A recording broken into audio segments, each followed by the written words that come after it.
Ok, pessoal, todo mundo me ouvindo bem? Som e imagem ok? Beleza. Vocês não me avisaram da vez passada, eu acho que a imagem ficou meio borrada, né? Eu fui assistir o vídeo depois, eu achei que não dá pra enxergar direito o que estava na tela, tá? Então, hoje eu estou optando por fazer o compartilhamento de tela normal e eu estou gravando separadamente aqui o vídeo. Aí depois eu vou ver qual dos dois fica melhor. Se o vídeo que eu estiver gravando direto da tela do computador estiver melhor, eu vou subir ele para o Classroom e disponibilizar para vocês. Caso contrário, eu disponibilizo a própria gravação do Classroom. Então, mais uma vez, boa tarde, né? A gente vai dar continuidade então o nosso conteúdo de programação.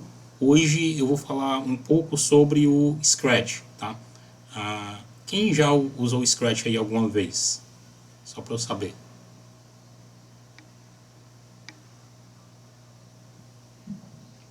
Ninguém? O Thiago já usou. Os dois Thiagos, o João Vitor. Tem vários João Vitors na sala. Então vamos lá. O Scratch, ele usou o App Inventor, que é parecido. Na verdade, os dois foram produzidos pelo MIT, né?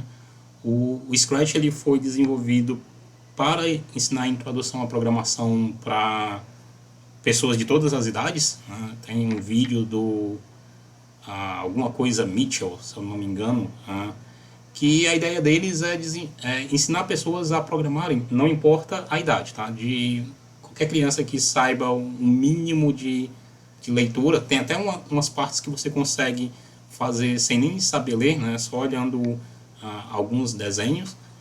E a ideia depois era você migrar para o App Inventor, onde você pode então desenvolver aplicativos para dispositivos móveis. Claro, com uma interface mais simplificada e com comandos mais simplificados.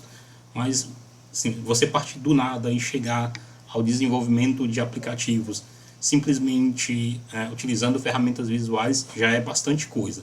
Então a gente vai ver um pouquinho do Scratch. Por quê?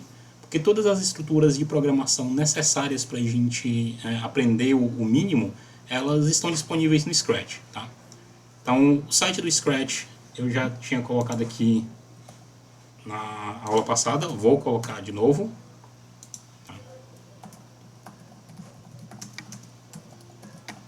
Quando você chega na página principal do Scratch, você pode criar uma conta e depois entrar nessa sua conta, tá?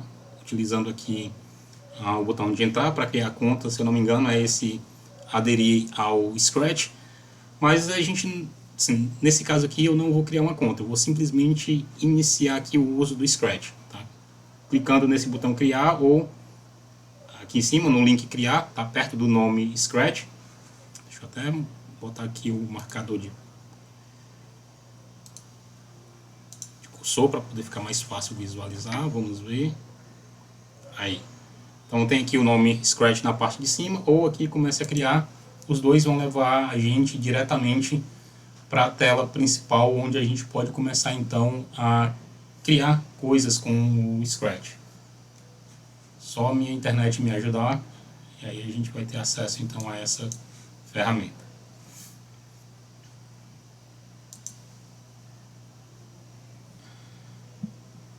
Só um instantinho que ele ainda está pensando.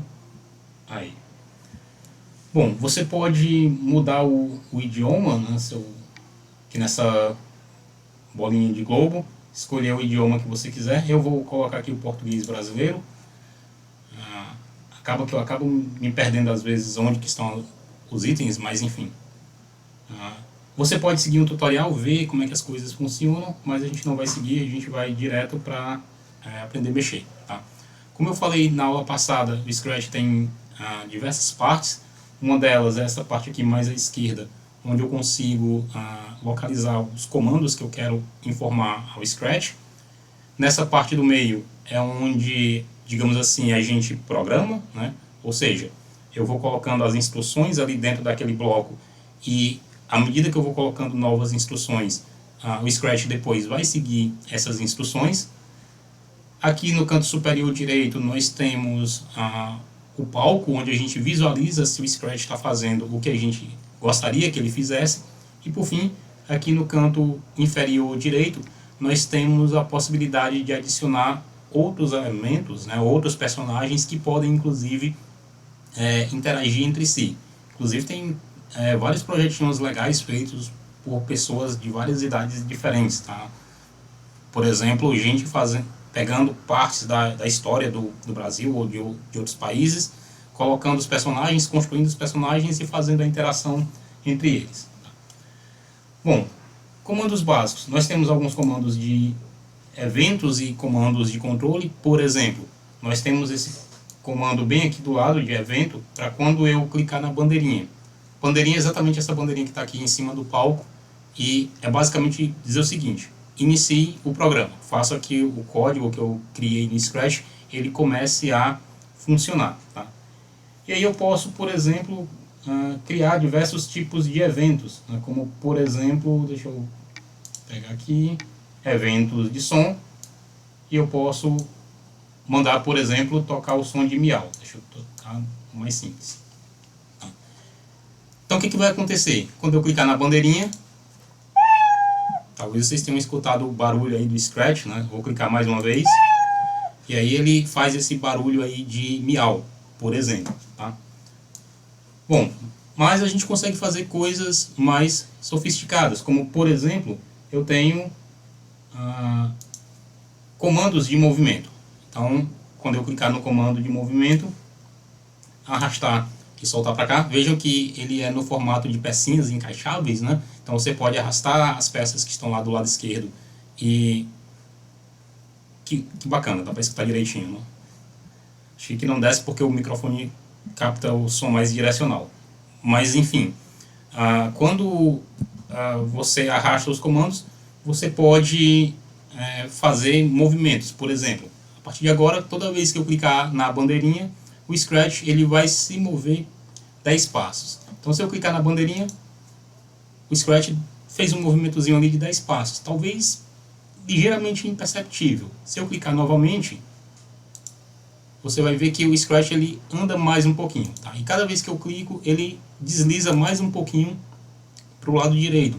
Inclusive, vocês podem perceber isso aqui na posição X, onde inicialmente estava 0, talvez esteja pequeno, mas provavelmente durante a gravação vocês, quando forem revisar, vocês vão visualizar um pouquinho melhor, tá? E agora, nesse momento, está na posição 40.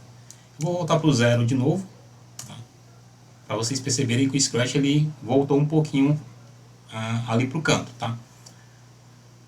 Existem também outros comandos, como por exemplo, para parecer que de fato o Scratch ele está caminhando, né, e não apenas deslizando, por exemplo. Então toda vez que eu clicar aqui, parece que o Scratch está deslizando para a direita em vez de caminhar de fato, tá? A gente pode adicionar comandos extras, como por exemplo, comando de controle, deixa eu ver se é isso.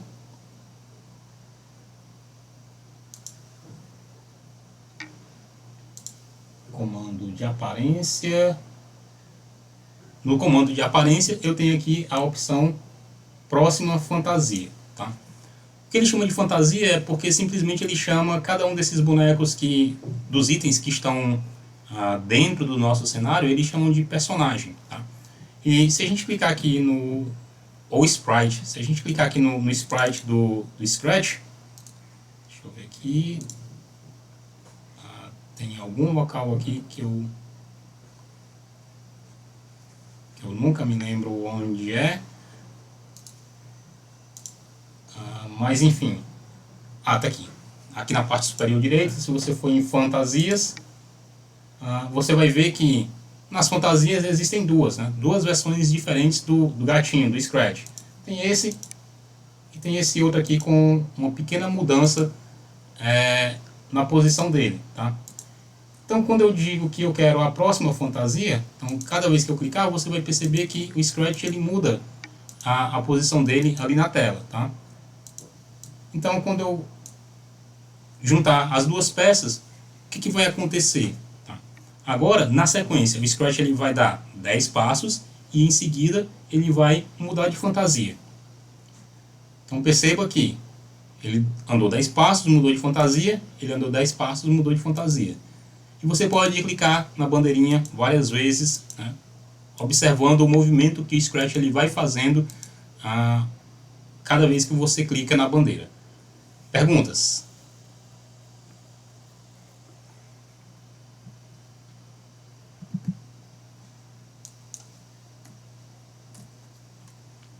Nenhuma? Legal. Então, vamos lá. Eu tenho uma pergunta, então. O que não está legal nesse código? O que não está interessante nesse código? Que poderia ser melhorado? Estou chamando de código aqui já para a gente ir entrando no jargão da disciplina. Deixa eu ver se eu consigo tirar...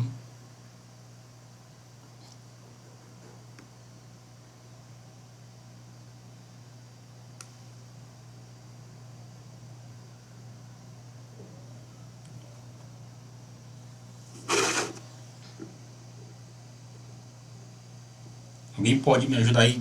O que a gente pode usar para melhorar esse código do Scratch, essa sequência de instruções?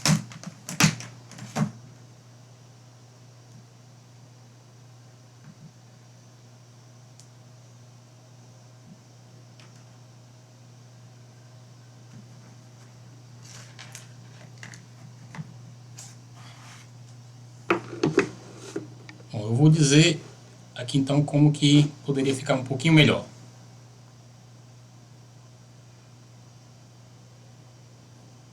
Está sem caixa de som.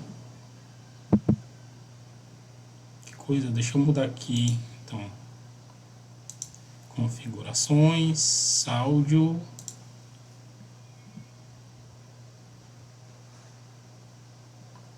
Ah tá, eu que estou sem áudio, né? Então deixa eu mudar aqui a minha saída de alto-falante, que ele fica mudando aqui sem o...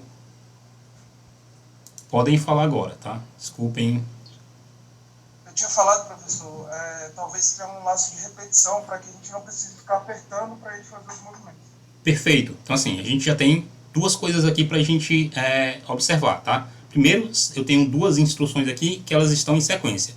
Todo programa de computador, tá? Ou na grande maioria das linguagens de programação, tem umas que são um pouco mais complexas, as coisas elas vão acontecer nesse sentido, de cima para baixo, da esquerda para a direita. Em algumas situações a gente vai ver que vai ser um pouquinho diferente.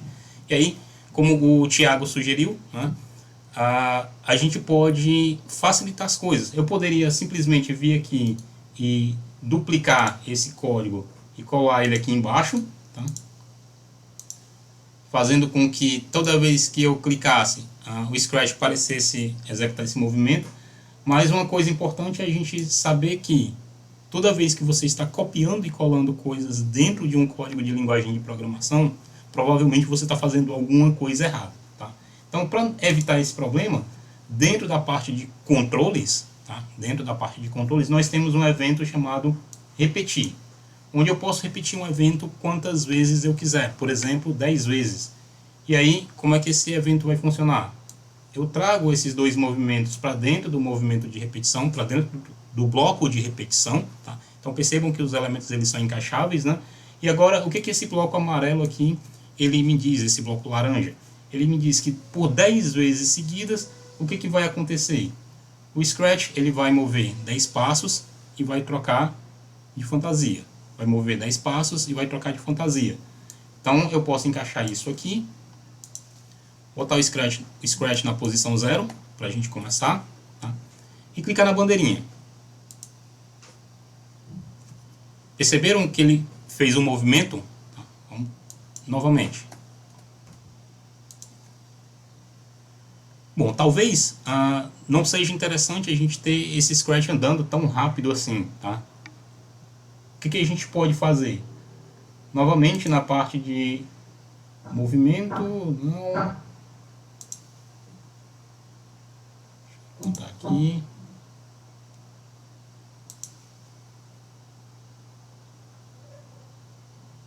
Tem um outro item aqui que ele pede para esperar um determinado intervalo de tempo. Aqui, ainda na parte de controle. Então, dentro da parte de controle, eu posso fazer o Scratch. Isso. dentro da parte de controle tem um botão aqui de esperar, tá? Então eu vou colocar esse espere aqui por um tempo, e aí, novamente, clicando, talvez fique um pouco parado também, mas você pode mudar esse tempo aqui para um intervalo menor, por exemplo, 0,3 segundos. E aí com 0,3 segundos, talvez o movimento ele pareça um pouco mais natural do que essas duas modalidades que a gente fez, tá? Mas o que eu quero que vocês entendam é duas coisas aqui. Primeiro, geralmente as instruções em uma linguagem de programação, a gente vai dizer para o computador para ele fazer alguma coisa, tá? Nesse caso aqui, a gente está dizendo para o computador para ele controlar o Scratch. E nesse controle do Scratch, o que eu estou querendo dizer? Dê um passo, troque de fantasia para parecer que ele está realmente caminhando e aguarde 0,3 segundos. Só que eu quero que ele faça isso repetidas vezes. Nesse caso aqui, 10 vezes seguidas, tá? Então toda vez que você clicar, o Scratch ele vai fazer esse mesmo procedimento, tá? Se você continuar clicando, o Scratch vai continuar fazendo esse movimento até que ele simplesmente desaparece da tela. A gente pode simplesmente retornar ele para a posição original, tá? Para a posição 0, e ele vai estar ali para a gente poder manipular ele novamente. Como que esse bloco de repetição ele funciona? Tá? Esse bloco de repetição ele funciona assim. Primeiro, vai ser executado o passo, essa primeira instrução, que é mover 10 passos. Depois, vai ser executada a instrução para trocar de fantasia, ou seja, para o Scratch pegar o novo desenho. Então, inicialmente eu tenho esse desenho. Quando eu executar a primeira vez, ele vai pegar, substituir a imagem do Scratch pelo próximo desenho. No próximo repetição, ele vai trocar pelo próximo desenho de novo, que é o anterior. E aí ele vai ficar fazendo isso repetidas vezes, tá? Então, executado primeiro os 10 passos, depois trocar a imagem, depois esperar 10 segundos. Realizados esses 3 passos, o que vai acontecer agora? Nós vamos voltar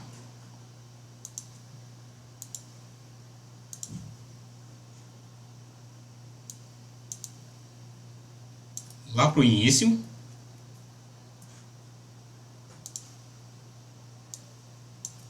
e vamos começar tudo de novo, tá? E aí o que vai acontecer?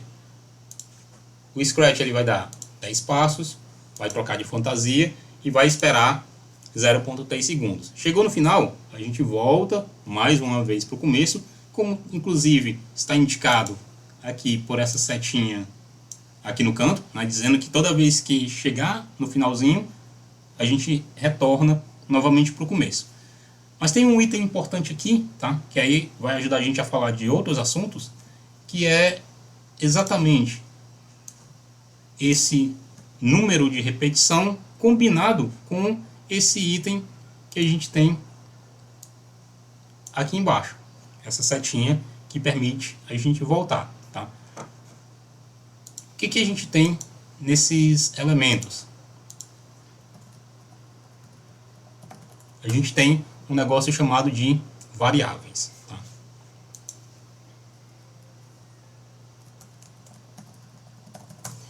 Bom, e o que são variáveis? A gente vai entrar em mais detalhes sobre esse assunto quando a gente for falar de memória. A gente vai aprender mais adequadamente quando a gente estiver falando sobre a memória do computador. Mas, basicamente, uma variável, tá? Bom, primeiro, a memória do computador, eu não sei se vocês lembram disso ou se fizeram algum experimento relacionado na disciplina de circuitos digitais, tá? Mas, quando você cria um circuito flip-flop, aquele circuito que tem umas retroalimentações de portas AND com porta XOR, com não sei o que mais, basicamente o que você cria é um circuito onde você pode deixar um bit ligado ou desligado durante todo o tempo que o circuito está funcionando, tá? Até que você decida mudá-lo. De outra forma, você criou um circuito que permite você memorizar, guardar temporariamente um bit. E uma memória de computador, aqueles pentes de memória que você compra para melhorar a velocidade do seu computador, nada mais é do que um conjunto gigantesco de flip-flops dentro daquelas plaquinhas de circuito. Para a gente, vai ser mais útil pensarmos na memória como simplesmente sendo uma caixinha, até um pouco mais complicado do que isso, na verdade. Essa caixinha aqui, ela vai estar dividida em pedaços menores, onde cada pedaço desse permite a gente armazenar alguma informação. Tá? Nesse primeiro momento, a gente vai pensar na memória como sendo algo mais simples. Ao invés de ser esse desenho complexo, a gente vai pensar na memória do computador como simplesmente sendo uma caixinha aqui. Essa caixinha, ela recebe um nome, então a gente precisa dar um nome para as nossas variáveis.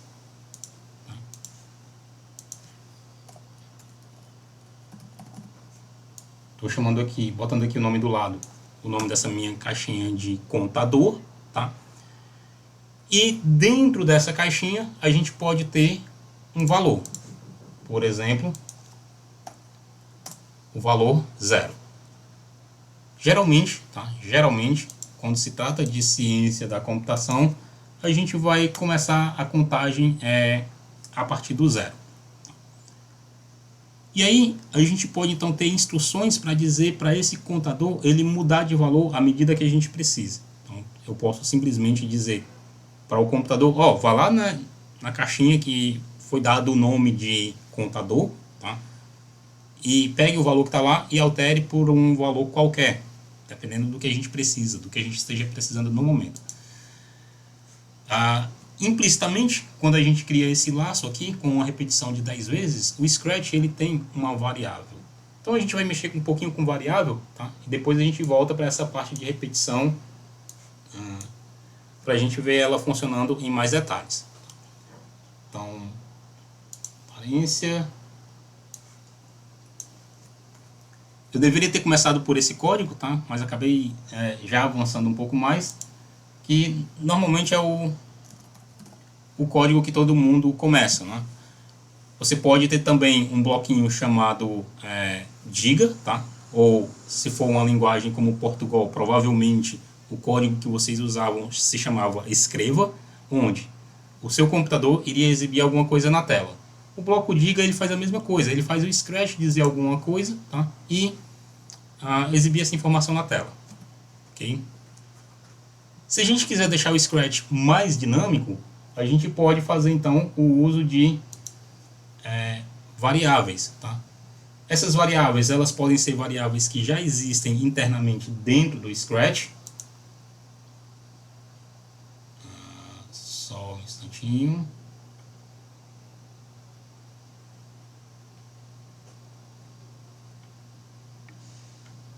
Só encontrar aqui o bloco de pergunta. Então, essas variáveis elas podem estar embutidas dentro do Scratch. Então, quando você tem um bloco de pergunta no Scratch, por exemplo, seria equivalente a uma instrução leia, né, do Portugal. E o que a instrução leia do Portugal ela faz? Ela pega um dado que você escreve no teclado e armazena na sua variável. Então, em vez de simplesmente dizer direto olá mundo, eu vou pedir para o Scratch perguntar pelo nome de alguém. Para onde que essa informação vai ser enviada? Essa informação vai ser enviada para uma das variáveis internas do Scratch. Tá? Ou seja, a gente tem uma caixinha lá interna dentro do nosso próprio Scratch. E essa variável ela se chama resposta. Então já internamente dentro do Scratch já tem essa instrução. Daqui a pouco a gente vê como é que a gente cria mais variáveis. Tá? Então, essa variável resposta está aqui, dentro desses bloquinhos azuis também. Imediatamente, na hora que eu clicar na bandeirinha, o Scratch vai me perguntar qual é o nome. Eu posso escrever esse nome aqui. E esse nome, então, ele está armazenado dentro do bloquinho de resposta aqui. Como é que eu faço, então, para exibir essa informação? Eu posso simplesmente pegar aquele controle de esperar um segundo, para ele não dar uma resposta tão rápida, tá? Mas eu tenho alguns operadores aqui que são interessantes, como por exemplo, esse operador JUNT, dentro dessa partezinha verde. E o que esse operador JUNT ele faz? Ele junta duas palavras.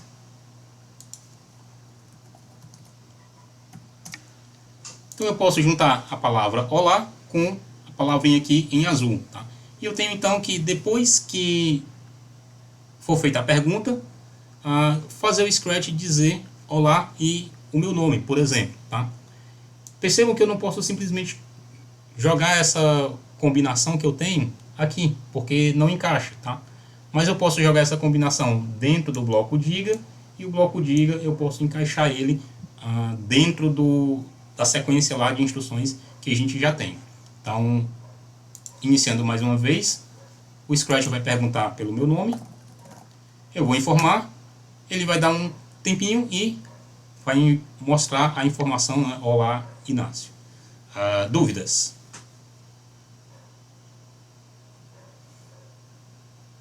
Nenhuma? Tranquilo? Bacana. Então, se a gente pensar um pouquinho em como que... deixa eu pegar aqui... Não sei se isso vai ter, mas... Espero que o computador não queira travar.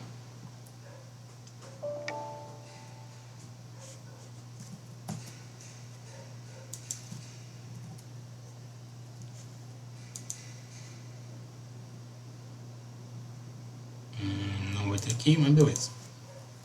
Então, por exemplo, quando vocês estavam mexendo lá com o Portugal, provavelmente vocês tinham uma instrução para criar variáveis. A gente vai ver como é que é isso em linguagem C, é um pouquinho diferente, tá? Onde provavelmente você chamou essa variável de nome, tá? E aí depois você tinha, sei lá,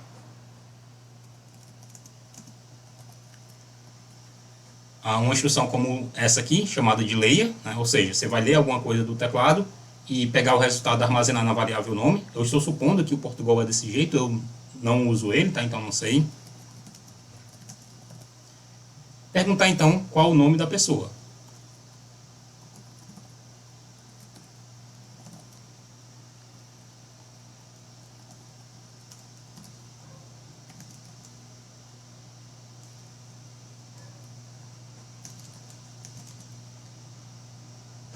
Eu estou supondo porque todas as linguagens elas são bem parecidas, tá? Então eu estou chutando mais ou menos aqui que a sequência é parecida com essa. Depois você manda imprimir a palavra olá mais a palavra nome. Então se vocês perceberem, tá? É exatamente igual o que a gente está fazendo aqui, ó. Eu tenho uma pergunta, que é basicamente um input, uma entrada para dentro do meu algoritmo. Eu tenho então o imprima. Só que esse imprima, vocês têm que perceber que dentro dele, né, que é o meu comando diga, tem esse comando junte. E esse comando junte nada mais é do que combinar, tá, a palavra olá, com a vírgula e um espaço em branco, com a palavra nome. Só que nome aqui, você percebe que não está entre aspas, está fora das aspas, tá? Por quê? Porque eu quero que o Scratch ele entenda que essa palavra nome que eu estou utilizando aqui, tá, não é para ele exibir literalmente a palavra nome. É para o Scratch perceber que toda vez que ele encontrar essa palavra aqui, ele vai ter que consultar a minha variável, tá, que se chama nome. E essa variável é o quê? Essa variável nada mais é do que uma caixinha, um espaço dentro da memória do computador, que a gente deu um nome para ele. Por acaso, esse nome se chama nome. Dentro desse espaço existe um valor. E o que a gente está dizendo para o Scratch é o seguinte, ó, toda vez que você encontrar essa palavra nome, fora das aspas, né, porque se estiver dentro das aspas é literalmente a palavra nome. Mas toda vez, Scratch, que você encontrar a palavra nome, então o que o Scratch precisa fazer é visitar essa caixinha que está aqui, tá? Visitar essa caixinha que está aqui, pegar o conteúdo que está lá dentro e exibir o valor daquele conteúdo e não a palavra nome. Tá? Por isso que quando a gente executa aqui o código, se eu escrever o meu nome, o Scratch vai mostrar o meu nome, claro. Tá? Mas se eu escrever o nome de algum de vocês aqui, por exemplo, o nome do Matheus, tá? Então o que, que o Scratch vai fazer? Vai mostrar o nome do Matheus e não o meu. Então você percebe que agora ficou um pouquinho mais dinâmico as coisas, tá? Isso por quê? Porque nós usamos variáveis, tá? Variáveis são o quê? Espaços na memória do seu computador reservados para você guardar alguma informação, guardar algum valor. Nesse caso, a gente guardou uma chamada string, uma sequência de caracteres, tá? Mas variáveis podem ser usadas para guardar praticamente qualquer coisa. Perguntas?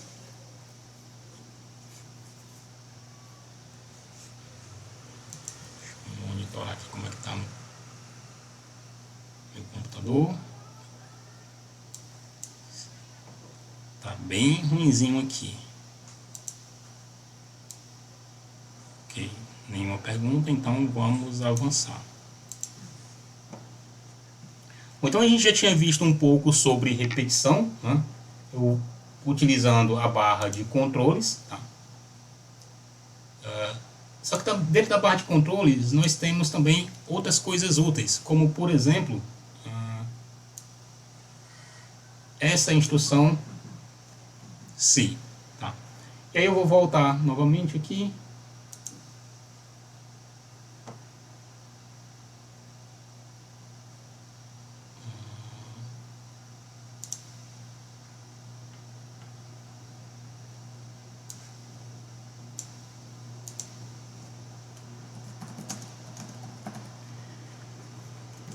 Agora a gente vai fazer algo um pouquinho mais diferente, tá?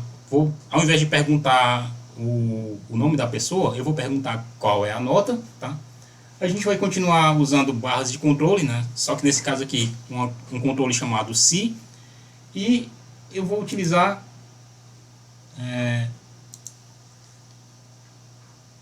uma das ferramentas possíveis aqui, tá?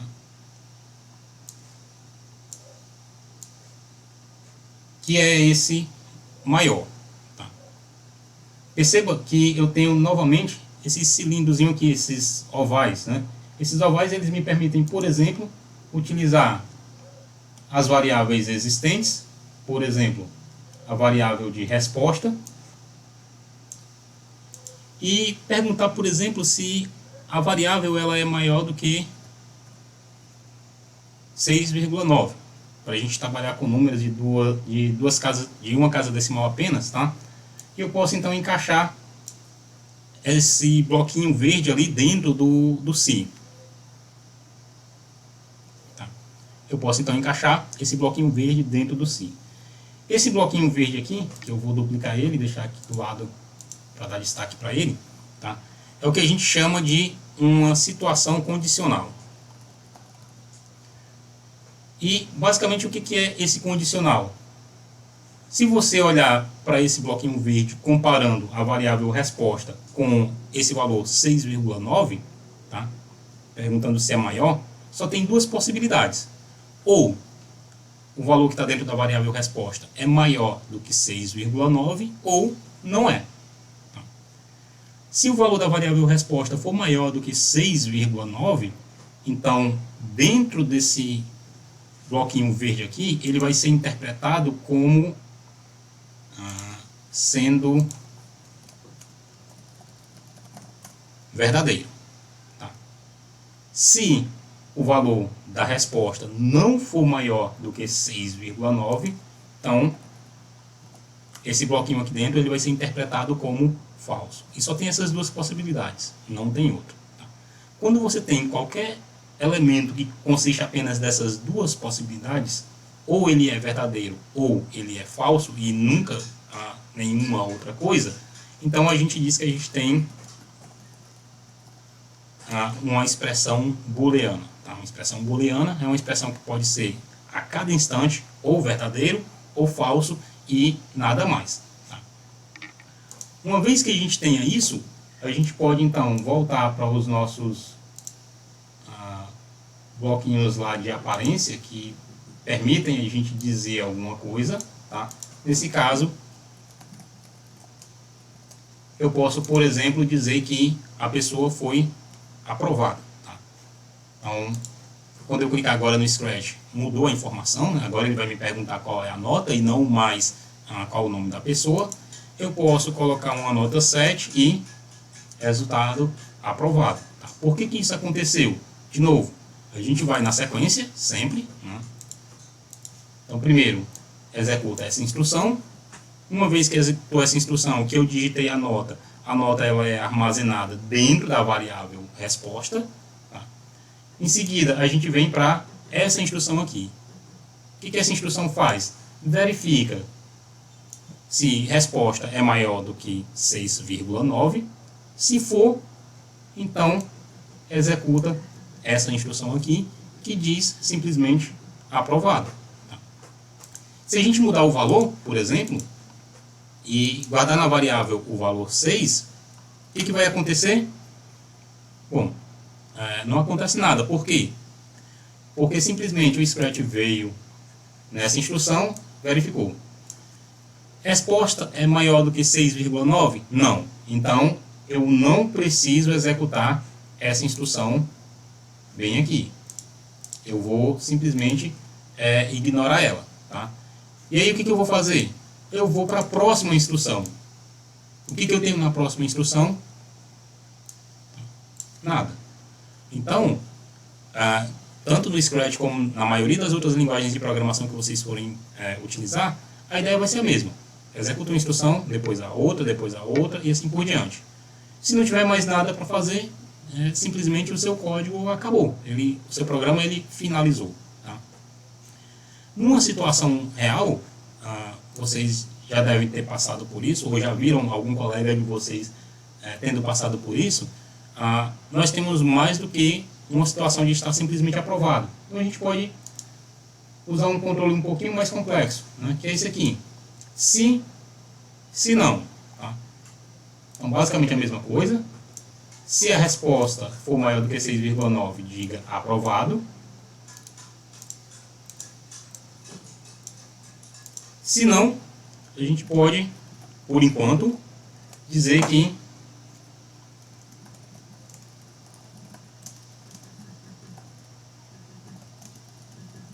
a pessoa foi reprovada. Tá? Daqui a pouco a gente dá continuidade. Faz uns ajustes aqui. Então, nesse novo código, deixa eu ver se fica melhor aqui. Nesse novo código, o que a gente tem? Basicamente a mesma estrutura. Tá? Eu vou comparar a resposta com o valor 6,9. Se for maior, aprovado. Caso contrário, reprovado, tente novamente no próximo semestre. Então, de novo, se eu clicar na bandeirinha agora, digitar nota 7, eu vou obter resposta aprovado. Se eu clicar na bandeirinha, digitar, por exemplo, 6,8, reprovado, tente novamente no próximo semestre. Tá?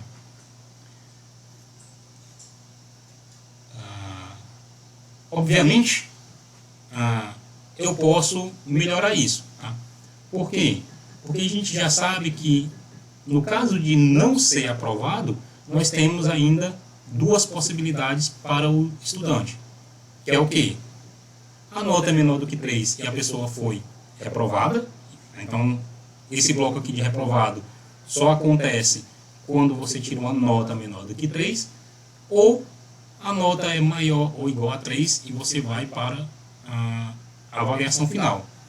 Então, basicamente, o que acontece é que, dentro desse bloco se não, a gente pode, de novo, adicionar outro bloco se não. Tá? Nesse caso aqui, o bloco ele é diferente, né? A gente vai utilizar um bloco que compare com o menor. Agora eu quero saber se a resposta que foi dada ela é menor do que 3. Tá? Se for menor do que 3, então a pessoa está reprovada. Caso contrário, o que eu tenho que fazer? Se a pessoa não foi reprovada, qual é o procedimento a se adotar? Podem colocar no chat ou falar.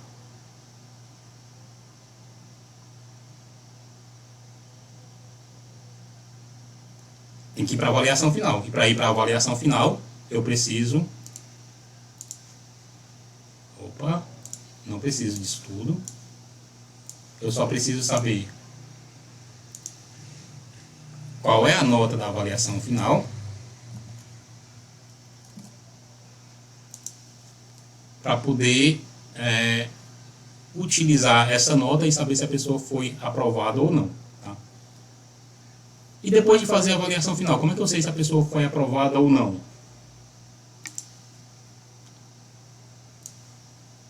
Eu tenho novamente um se não. Tá?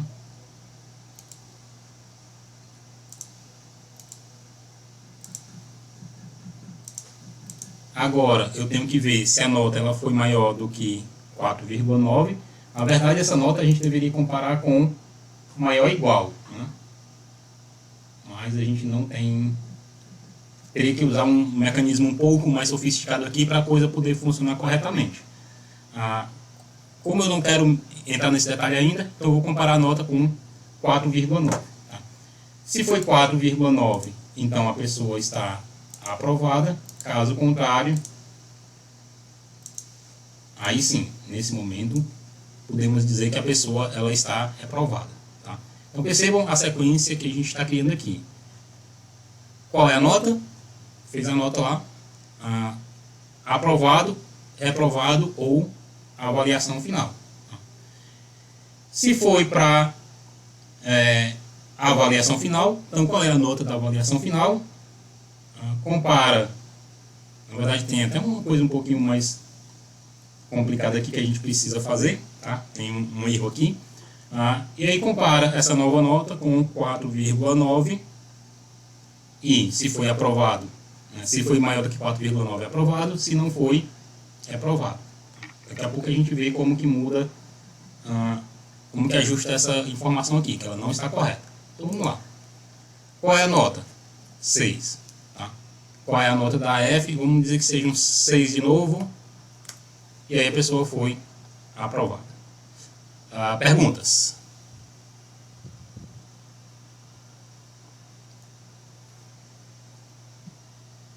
Não? Bom, então vamos fazer o seguinte. Vamos dar uma pausa para vocês levantarem um pouquinho, esticarem as pernas, tomarem água. E para vocês pensarem também nisso aqui. Qual é a nota? A nota vamos dizer que seja um 4. Tá? Com 4 a pessoa vai para F. Mas se a nota da F da pessoa for um 5, a média final dela é a nota que ela tinha, que é 4, mais a nota que ela acabou de tirar, que é 5, dividido por 2, que é 4,5, então essa pessoa estaria reprovada. Então se você fornece uma nota 4 para essa pessoa e depois fornece na F uma nota 5, o resultado do nosso Scratch aqui, tá, ele deu simplesmente aprovado e isso não está correto. Tá? Então eu queria que vocês pensassem aí um instantinho como que faz, tá, para esse código funcionar corretamente. Eu já digo que o erro está nessa parte bem aqui. Então pensem um pouquinho aí enquanto vocês tomam água. Daqui a pouco a gente retorna. Eu vou parar a gravação aqui.